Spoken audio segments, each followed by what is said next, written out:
ভারতের সাথে আমরা চাই যে আমাদের সাথে সৌহার্দ্যপূর্ণ আচরণ থাকুক, কিন্তু এক হাতে তো তালি বাজে না, সারাদিন বাজালো।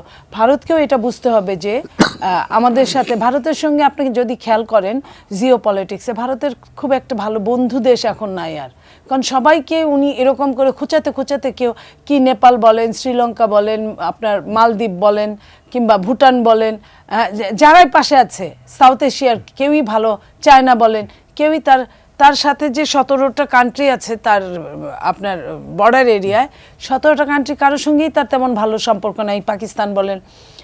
আমরা চাই আমাদের সম্পর্কটা ভালো রাখতে, যদি এটা তারা মনে করে তাহলে আমাদের জন্য ভালো, আর যদি মনে না করে তাহলে আমরা বলবো যে এটা দুঃখজনক। আমরা দুঃখজনক হলেও আমাদের তো অস্তিত্ব রক্ষার জন্য আমাদের ইন্ডিয়ার সাথে আমরা, আমি চাই বা না চাই, আপনি চান বা না চান, ইন্ডিয়া আমাদের প্রতিবেশী রাষ্ট্র, আমাদের চতুর্দিকে ঘিরে আছে, তাদের সাথে আমাদের সুসম্পর্ক বজায় রেখে চলতে হবে, যেহেতু প্রতিবেশী এবং আমরা চাইও তা।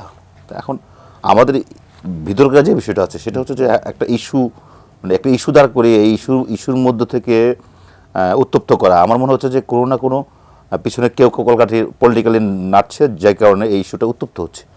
একটা ধরেন একজন অ্যারেস্ট হইতেই পারে, একজন একটা দেশে, অনেক বড় দেশ, একটা খুন হইতেই পারে, একটা আমরা চাই না হোক, হইতেই পারে। তো এটাকে আপনাকে অপেক্ষা করতে হবে, এটা ইনভেস্টিগেশন, এটাকে আইনের প্রয়োগ, আইনের প্রতি শ্রদ্ধা রাখতে হবে, আইনের পথে ছাড়তে হবে। ছেড়ে যদি ভুল প্রমাণিত হয় সে এমনিতে মুক্তি পেয়ে যাবে, আর যদি সে অপরাধী হয় তার পক্ষে আমরা যাবো কেন? কূটনৈতিক প্রচেষ্টা, আমাদের ভারত বাংলাদেশের সম্পর্কের যে ক্ষেত্রে যে বিষয়টা আছে, এটা কূটনৈতিক তৎপরতা একটু জোরালো হওয়া উচিত। আমরা আশা করবো যে পররাষ্ট্র উপদেষ্টা যিনি আছেন তৌহিদ হোসেন, উনি খুবই ভালো কূটনীতিক, উনি ওনার অনেক সাফল্য রয়েছে ব্যক্তিগত ক্যারিয়ারে। তো আমরা আশা করবো যে উনি কূটনৈতিক তৎপরতা আরেকটু জোরদার করে, যেমন 9-10 তারিখে সচিব পর্যায়ে একটা বৈঠক আছে, এই সচিব পর্যায়ে আমার ধারণা সচিব পর্যায়ে বৈঠকে এটা মোটামুটি মানে দু দেশের যে স্বাস্থ্য বিষয়টা এটা সলভ হয়ে যাবে। আর বাকি থাকে হচ্ছে আমাদের অভ্যন্তরীণ বিষয়।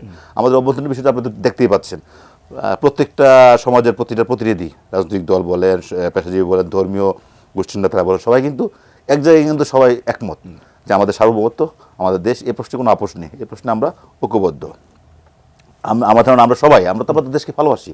আর এই যে ঘটনাগুলো বিচ্ছিন্ন ঘটনা, সমাজের ঘটনা, একটা ঘটনা ঘটতেই পারে, এই ঘটনাটাকে ঘটতে সময় দিতে হবে, দেখতে হবে সরকারের সদিচ্ছা আছে কিনা, আইন প্রয়োগকারী সংস্থা সঠিক কাজটি করছে কিনা, এটাকে পর্যবেক্ষণ করতে হবে।